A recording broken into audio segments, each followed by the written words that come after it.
Yo, this is CaptainP67 from Twitch. This is another God Builds video I'm going to make for you today.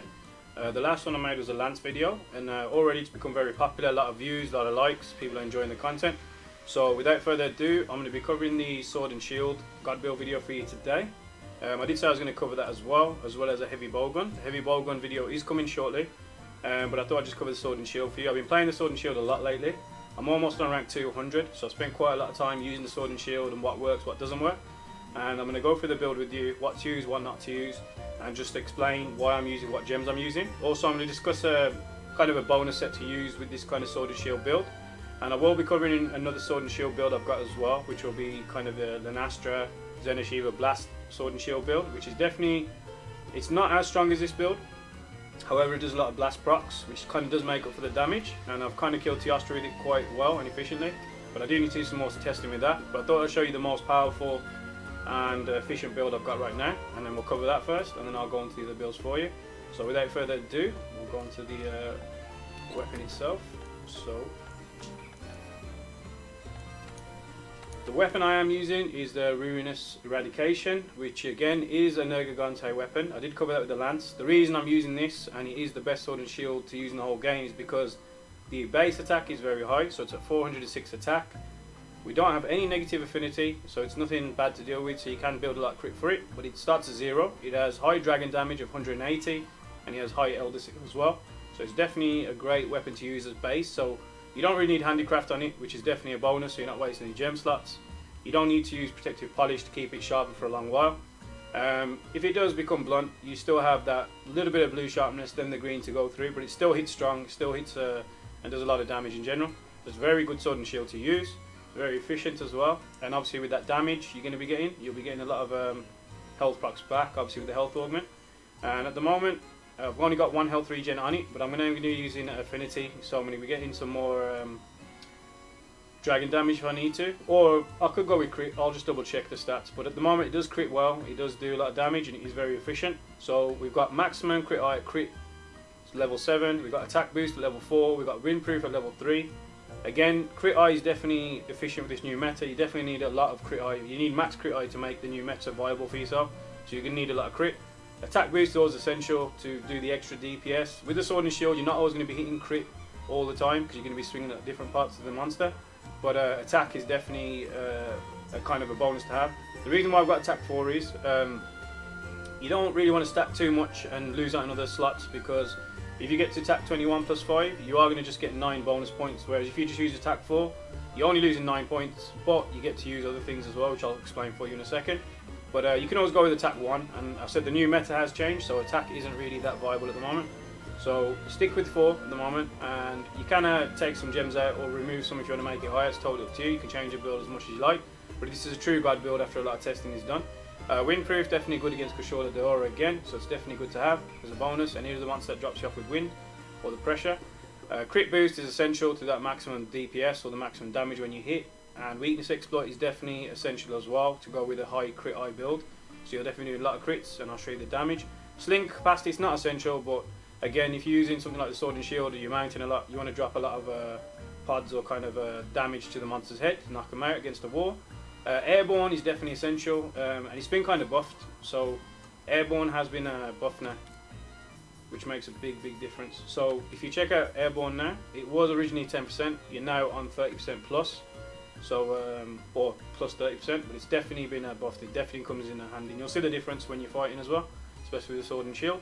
We added Marathon Runner, because obviously keep the stamina going if you're moving around a lot. Got Quick Sheath as well, even though the Sword and Shield does kind of move around a lot, you want a Quick Sheath just to make it a little bit quicker. But it's speed eating, and I did Mind's Eye, so I won't be bouncing off any enemies, so you can fight Rune and Gigante without any bounces. You can kind of do what you need to do, and we've also added Guard Up for you as well. So Guard Up will definitely help you out in a lot of situations, whereas you can block certain attacks where you might get kited normally.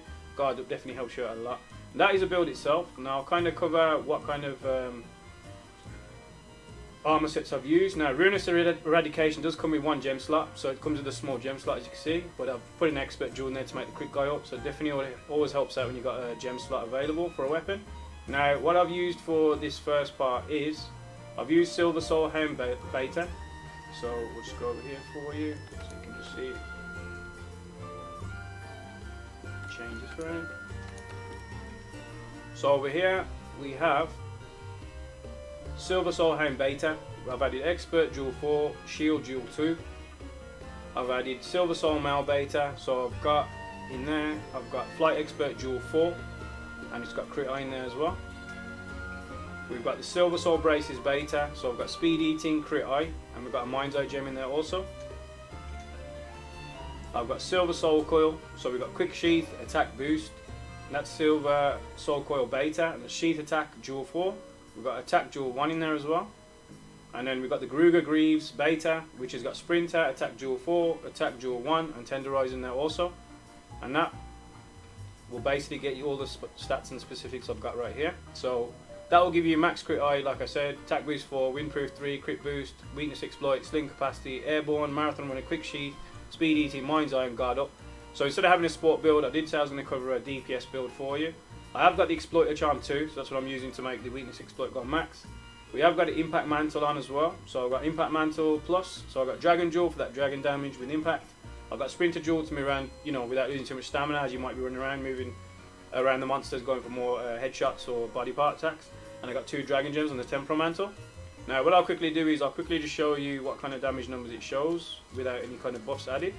So we'll head over here to the training tree and we'll get things moving for you.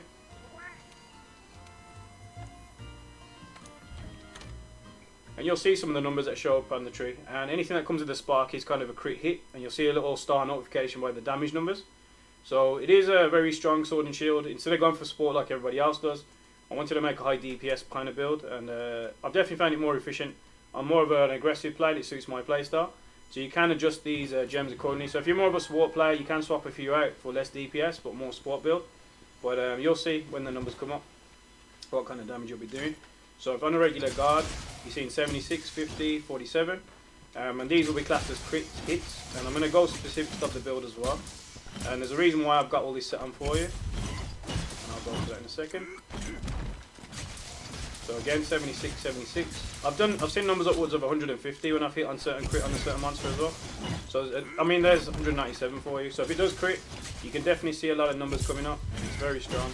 And obviously with that dragon, it does a lot of DPS in general. So again, 113. So those are base attacks, and that's what kind of damage you'll be doing.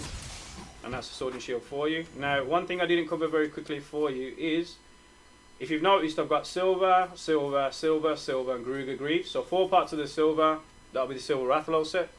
And the reason why I've got that is, if you look on the bonus, the silver Rathalos, not only does it lock the 2, so the sling capacity levels up, which is cool again, and we've got 4 out of 2. But if you check this, the reason why I've got this whole set on is silver Rathalos Essence.